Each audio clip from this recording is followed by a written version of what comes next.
ओम शांति। दिनांक 12 फरवरी 2025।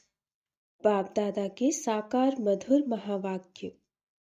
मीठे बच्चे, तुम बहुत बड़े जौहरी हो। तुम्हें अविनाशी ज्ञान रत्नों रूपी जवाहरात देकर सबको साहूकार बनाना है। प्रश्न: अपने जीवन को हीरे जैसा बनाने के लिए किस बात की बहुत बहुत संभाल चाहिए? उत्तर: संग की। बच्चों को संग उनका करना चाहिए जो अच्छा बरसती है। जो बरसते नहीं, उनका संग रखने से फायदा ही क्या। संग का दोष बहुत लगता है। कोई किसके संग से हीरे जैसा बन जाते, कोई फिर किसके संग से ठिक्कर बन जाते हैं। जो ज्ञानवान होंगे वह आप समान जरूर बनाएंगे, संग से अपनी संभाल रखेंगे। ओम शांति। मीठे मीठे रूहानी बच्चों को सारी सृष्टि, सारा ड्रामा अच्छी रीति बुद्धि में याद है। कॉन्ट्रास्ट भी बुद्धि में है। यह सारा बुद्धि में पक्का रहना चाहिए कि सतयुग में सब श्रेष्ठाचारी, निर्विकारी, पावन, सॉल्वेंट थे। अभी तो दुनिया भ्रष्टाचारी, विकारी, पतित, इंसॉल्वेंट है। अभी तुम बच्चे संगम युग पर हो। तुम उस पार जा रहे हो। जैसे नदी और सागर का जहां मेल होता है, उनको संगम कहते हैं। एक तरफ मीठा पानी, एक तरफ खारा पानी होता। अब यह भी है संगम। तुम जानते हो, बरोबर सतयुग में लक्ष्मी नारायण का राज्य था। फिर ऐसे चक्र फिरा। अभी है संगम। कलयुग के अंत में सब दुखी है। इसको जंगल कहा जाता है। सतयुग को बगीचा कहा जाता। अभी तुम कांटों से फूल बन रहे हो। यह स्मृति तुम बच्चों को होनी चाहिए। हम बेहद के बाप से वर्षा ले रहे हैं। यह बुद्धि में याद रखना है। 84 जन्मों की कहानी तो बिल्कुल कॉमन है। समझते हो, अब 84 जन्म पूरे हुए। तुम्हारी बुद्धि में तरावट है कि हम अभी सतयुगी बगीचे में जा रहे हैं। अब हमारा जन्म इस मृत्यु लोक में नहीं होगा। हमारा जन्म होगा अमर लोक में। शिव बाबा को अमरनाथ भी कहते हैं। वह हमको अमर कहानी सुना रहे हैं। वहां हम शरीर में होते भी अमर रहेंगे। अपनी खुशी से टाइम पर शरीर छोड़ेंगे। उसको मृत्युलोक नहीं कहा जाता। तुम किसको भी समझाएंगे तो समझेंगे। बरोबर इनमें तो पूरा ज्ञान है।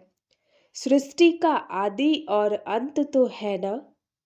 छोटा बच्चा भी जवान और वृद्ध होता है, फिर अंत आ जाता है, फिर बच्चा बनता है। सृष्टि भी नई बनती, फिर क्वार्टर पुरानी, आधी पुरानी, फिर सारी पुरानी होती है, फिर नई होगी। यह सब बातें और कोई एक दो को सुना नहीं सकते। ऐसी चर्चा कोई कर नहीं सकते, सिवाय तुम ब्राह्मणों के। और कोई को रूहानी नॉलेज मिल न सके। ब्राह्मण वर्ण में आए तब सुने। सिर्फ ब्राह्मण ही जाने। ब्राह्मणों में भी नंबरवार है। कोई यथार्थ रीति सुना सकते हैं, कोई नहीं सुना सकते, तो उन्हों को कुछ मिलता नहीं। जौहरियों में भी देखेंगे, कोई के पास तो करोड़ों का माल रहता, कोई के पास तो 10,000 का भी माल नहीं होगा। तुम्हारे में भी ऐसे है। जैसे देखो, यह जनक है, यह अच्छा जौहरी है। इनके पास वैल्यूएबल जवाहरात है। किसको देकर अच्छा साहूकार बना सकती है।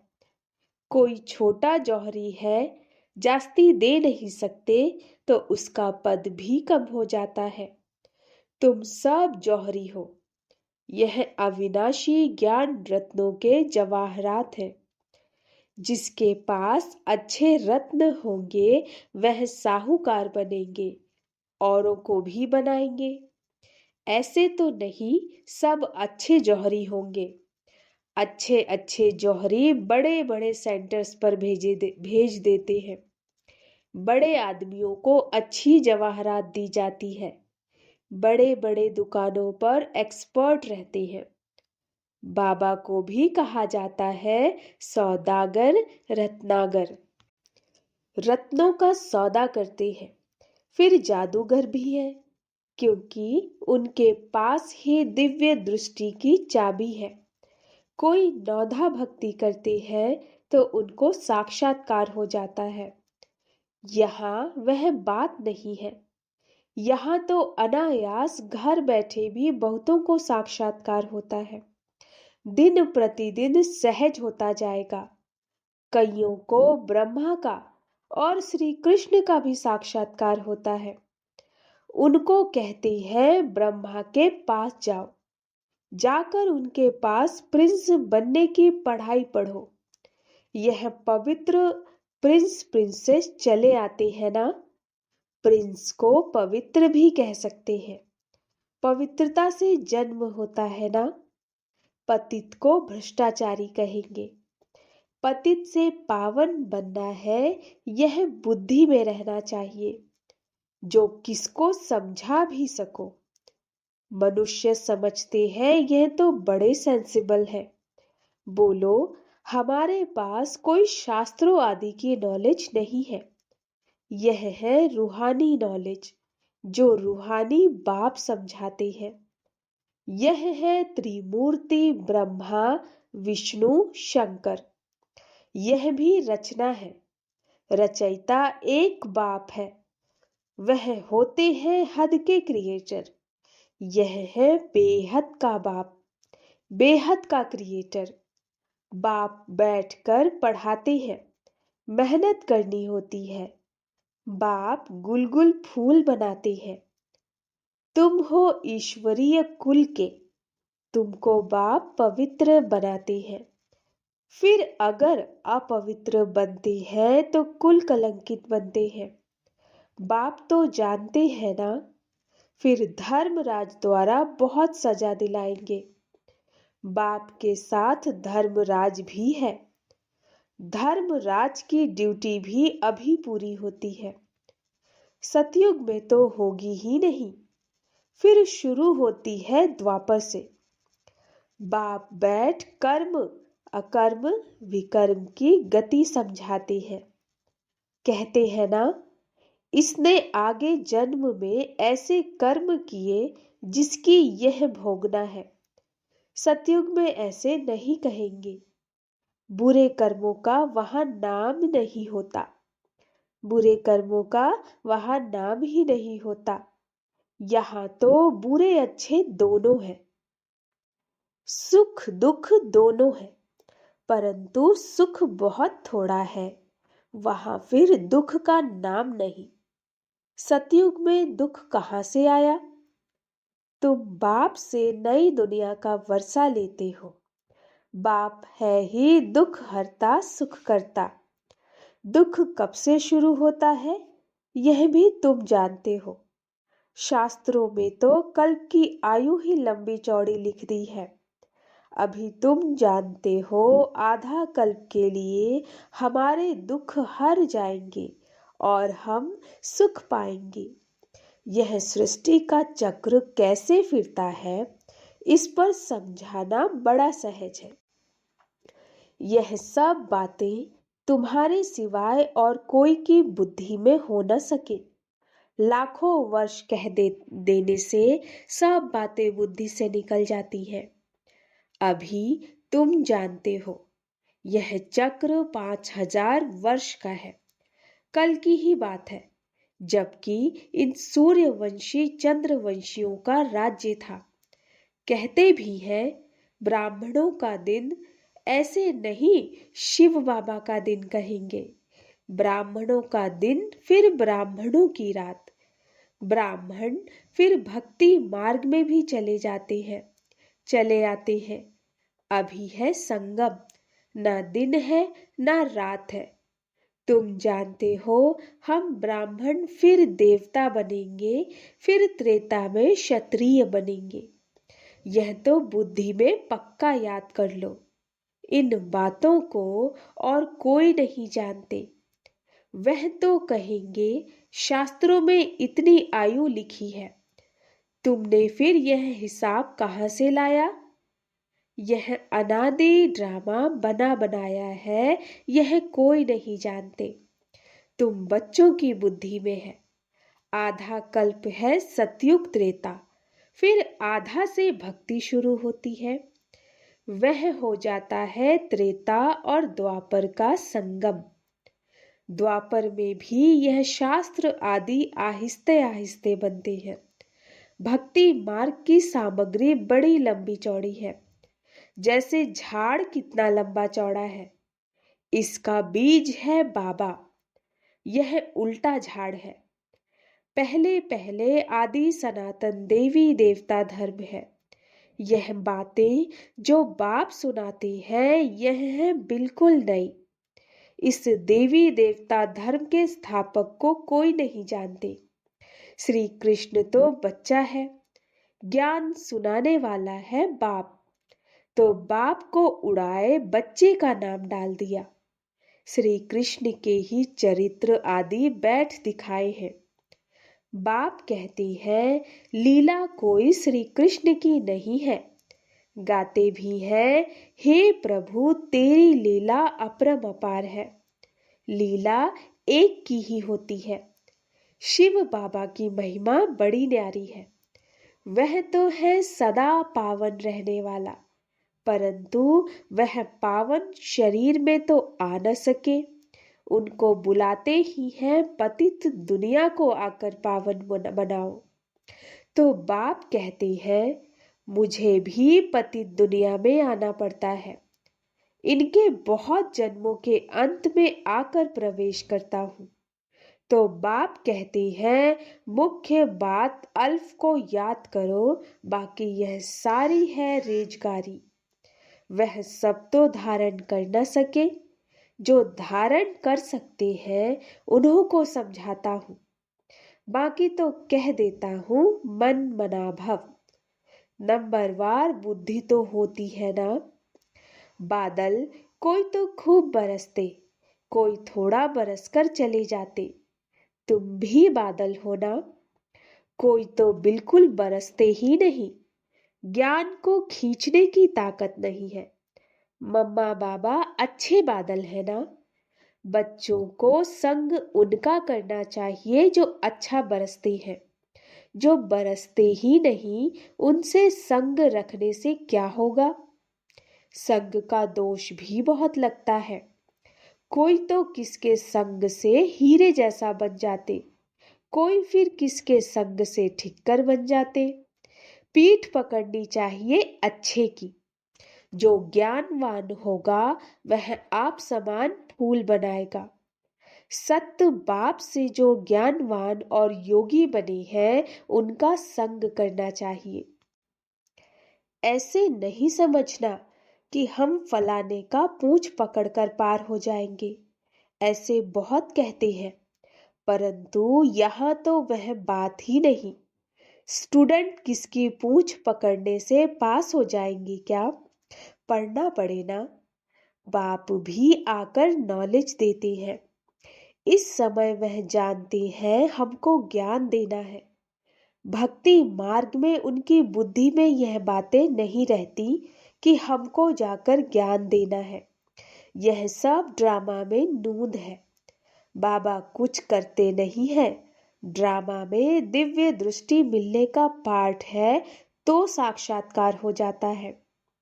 बाप कहते हैं ऐसे नहीं कि मैं बैठ साक्षात्कार कराता हूँ। यह ड्रामा में नूंद है। अगर कोई देवी का साक्षात्कार करना चाहते हैं, देवी तो नहीं कराएगी ना। कहते हैं, हे भगवान हमको साक्षात्कार कराओ। बाप कहते हैं, ड्रामा में नूंद होगी तो हो जाएगा, मैं भी ड्रामा में बांधा हुआ हूँ। बाबा कहते हैं, मैं इस सृष्टि में आया हुआ हूँ, इनके मुख से मैं बोल रहा हूँ, इनकी आंखों से तुमको देख रहा हूँ। अगर यह शरीर ना हो तो देख कैसे सकूंगा? पतित दुनिया में ही मुझे आना पड़ता है, स्वर्ग में तो मुझे बुलाते ही नहीं, मुझे बुलाते ही संगम पर है। जब संगम युग पर आकर शरीर लेता हूँ तब ही देखता हूँ, निराकार रूप में तो कुछ देख नहीं सकता। ऑर्गन्स बिगर आत्मा कुछ भी कर न सके। बाबा कहते हैं, मैं देख कैसे सकता, चुरपुर कैसे कर सकता बिगर शरीर के। यह तो अंधश्रद्धा है जो कहते हैं ईश्वर सब कुछ देखता है, सब कुछ वह करते हैं। देखेगा फिर कैसे? जब ऑर्गन्स मिले तब देखे ना। बाप कहते हैं, अच्छा व बुरा काम ड्रामानुसार हर एक करते हैं, नूंद है। मैं थोड़े ही इतने करोड़ों मनुष्यों का बैठ हिसाब रखूंगा। मुझे शरीर है तब सब कुछ करता हूँ। करण करावन हार भी तब कहते हैं, नहीं तो कह न सके। मैं जब इनमें प्रव आता हूँ तब आकर पावन बनाऊं। ऊपर में आत्मा क्या करेगी? शरीर से ही पाठ बजाएगी ना। मैं भी यहाँ आकर पाठ बजाता हूँ। सतयुग में मेरा पाठ है नहीं। पाठ बिगर कोई कुछ कर न सके। शरीर बिगर आत्मा कुछ कर नहीं सकती। आत्मा को बुलाया जाता है, वह भी शरीर में आकर बोलेगी ना। ऑर्गन्स बिगर कुछ कर न सके। यह है डिटेल की समझानी। मुख्य बात तो कहा जाता है, बाप और वर्षे को याद करो। बेहद का बाप इतना बड़ा है, उनसे वर्षा कब मिलता होगा यह कोई नहीं जानते। कहते हैं, आकर दुख हरो, सुख दो, परंतु कब यह किसको भी पता नहीं। तुम बच्चे अभी नई बातें सुन रहे हो। तुम जानते हो हम अमर बन रहे हैं, अमर लोक में जा रहे हैं। तुम अमर लोक में कितनी बार गए हो? अनेक बार। इसका कभी अंत नहीं होता। बहुत कहते हैं, क्या मोक्ष नहीं मिल सकता? बोलो नहीं, यह अनादि अविनाशी ड्रामा है, यह कभी विनाश नहीं हो सकता। यह तो अनादि चक्र फिरता ही रहता है। तुम बच्चे इस समय सच्चे साहिब को जानते हो। तुम सन्यासी हो ना? वह फकीर नहीं, सन्यासियों को भी फकीर कहा जाता। तुम राज ऋषि हो, ऋषि को सन्यासी कहा जाता है। अभी फिर तुम अमीर बनते हो। भारत कितना अमीर था, अभी कैसा फकीर बन गया। बेहद का बाप आकर बेहद का वर्षा देते हैं। गीत भी है, बाबा आप जो देते हो सो कोई दे न सके। आप हमको विश्व का मालिक बनाते हो, जिसको कोई लूट न सके। ऐसे ऐसे गीत बनाने वाले अर्थ नहीं सोचते। तुम जानते हो वहां पार्टीशन आदि कुछ नहीं होगी। यहाँ तो कितनी पार्टीशन है। वहां आकाश धरती सारी तुम्हारी रहती तो इतनी खुशी बच्चों को रहनी चाहिए ना। हमेशा समझो शिव बाबा सुनाते हैं, क्योंकि वह कभी होली डे नहीं लेते, वह कभी हॉलीडे नहीं लेते, कभी बीमार नहीं होते। याद शिव बाबा की ही रखनी है। इनको कहा जाता है निरहंकारी। मैं ये करता हूँ, मैं यह करता हूँ, यह अहंकार नहीं आना चाहिए। सर्विस करना तो फर्ज है, इसमें अहंकार नहीं आना चाहिए। अहंकार आया और गिरा। सर्विस करते रहो, यह है रूहानी सेवा। बाकी सब है जिस्मानी। अच्छा, मीठे मीठे सिके लधे बच्चों प्रति मात पिता बाप दादा का याद प्यार और गुड मॉर्निंग। रूहानी बाप की रूहानी बच्चों को नमस्ते। हम रूहानी बच्चों की रूहानी मात पिता बाप दादा को नमस्ते नमस्ते नमस्ते। गुड मॉर्निंग बाबा। धारणा के लिए मुख्य सार। बाप जो पढ़ाते हैं उसका रिटर्न गुलगुल फूल बनकर दिखाना है, मेहनत करनी है। कभी भी ईश्वरीय कुल का नाम बदनाम नहीं करना। जो ज्ञानवान और योगी है उनका ही संग करना है। दूसरा, मैंपन का त्याग कर निरहंकारी बन रूहानी सेवा करनी है। इसे अपना फर्ज समझना है, अहंकार में नहीं आना। वरदान, व्यर्थ को भी शुभ भाव और श्रेष्ठ भावना द्वारा परिवर्तन करने वाले सच्चे मर्जीवा भव। व्यर्थ को भी शुभ भाव और श्रेष्ठ भावना द्वारा परिवर्तन करने वाले सच्चे मर्जीवा भव। बाप दादा की श्रीमत है, बच्चे व्यर्थ बातें ना सुनो, ना सुनाओ और ना सोचो। सदा शुभ भावना से सोचो, शुभ बोल बोलो। व्यर्थ को भी शुभ भाव से सुनो। शुभ चिंतक बन बोल के भाव को परिवर्तन कर दो। सदा भाव और भावना श्रेष्ठ रखो। स्वयं को परिवर्तन करो, ना कि अन्य के परिवर्तन का सोचो। स्वयं का परिवर्तन ही अन्य का परिवर्तन है। इसमें पहले मैं, इस मर्जीवा बनने में ही मजा है। इसी को ही महाबली कहा जाता है। इसमें खुशी से मरो।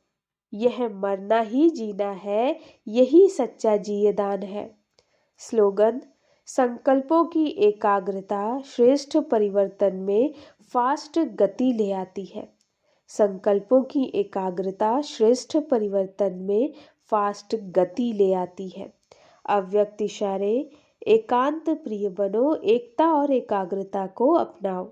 संगठन की शक्ति जो चाहे वह कर सकती है। संगठन की निशानी का यादगार है 5 पांडव। एकता की शक्ति, हाँ जी, हाँ जी, विचार दिया, फिर एकता के बंधन में बंध गए। यही एकता सफलता का साधन है। अच्छा, ओम शांति।